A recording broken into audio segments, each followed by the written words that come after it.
आ गए आ जाओ देखो ध्यान से ಸರೋವರ ಇದು ಆಫ್ರಿಕಾ ಖಂಡದ ಅತಿ ದೊಡ್ಡ ಸರೋವರವಾಗಿರುತ್ತೆ.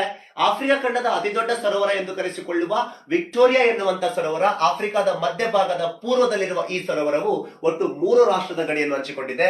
ಆ ಮೂರು ರಾಷ್ಟ್ರಗಳು ಅಂತ ಬಂದಾಗ ಉಗಾಂಡ, ಕೀನ್ಯಾ, ತಾಂಜೇನಿಯಾ.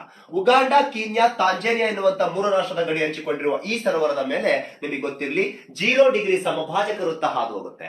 ಆಫ್ರಿಕಾದ ಮೇಲೆ 0 ಡಿಗ್ರಿ ಸಮಭಾಜಕ ವೃತ್ತ ಹಾದು ಹೋಗ್ಬೇಕಾದ್ರೆ ಸಾವೋ ಟೊಮೆ ಅಂಡ್ ಪ್ರಿನ್ಸಪ್ ಎನ್ನುವ ದ್ವೀಪ, ಆಮೇಲೆ Gabon, Congo, Democratic of Congo, Democratic Republic of Congo, ಉಗಾಂಡಾದಿಂದ ಕೀನ್ಯಾಕ್ ಹೋಗಬೇಕಾದ್ರೆ ನಡುವೆ ಬರುವ ಸರೋವರವೇ ವಿಕ್ಟೋರಿಯಾ. ಅದರ ಮೇಲೆ ಹಾದು ಹೋಗಿ ನಂತರ ಸೊಮಾಲಿಯಾ ದಾಟಿ ಮುಂದೆ ಏಷ್ಯಾದ ಮಾಲ್ಡೀವ್ಸ್ಗೆ ಎಂಟ್ರಿ ಕೊಡುತ್ತೆ 0 ಡಿಗ್ರಿ ಸಮಭಾಜಕ ವೃತ್ತ.